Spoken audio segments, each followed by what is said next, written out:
My name is Ole Fryd. I'm an associate professor of landscape architecture and urban planning at the University of Copenhagen. I'm here at the Amager Beach Park. It's located approximately 10 minutes from the city center of Copenhagen, and it's a wonderful park. There's a very wide beach, wide sandy beach. There are coastal landscapes, a lot of coastal vegetation.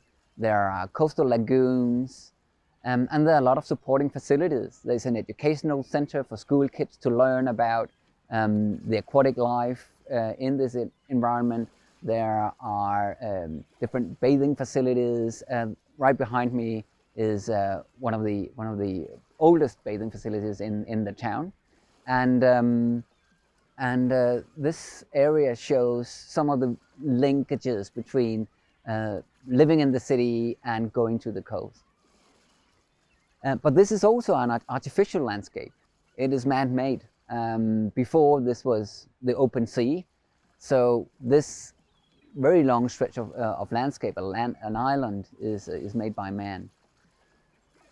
There are a lot of different linkages between, well, the Denmark, which has a very relatively long coastline, and then the lives associated with the coastline.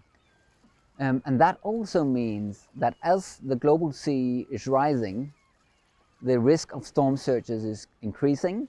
And that also means that many of those assets that have been built in the coastal areas are being at risk of flooding, and increased risk of flooding into the future as the seas are rising. So what should we do about it? How to protect the values, the accumulated values, the built environment, the buildings, the road infrastructure, the other types of traffic infrastructure and so forth? Well, essentially there are four different approaches. The first one is to make a protection approach, which means that we want to protect the assets that we have. We want to build dikes and seawalls to keep the sea away from the built environment. Another approach is to adapt the physical structures over time. So that could be that we gradually elevate the buildings, or we gradually move the ground floor from the ground floor to the first floor. We could also change our practices so that when there is a risk of flooding, we are prepared in terms of collecting sandbags, in terms of collecting our assets and keep them on the first floor of the buildings rather than at the ground floor. And a fourth option, is to withdraw from the coastline, to make a planned retreat of settlements.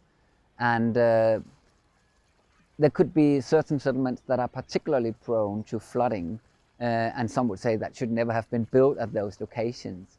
So maybe those settlements should be phased out over time, over a period of several decades.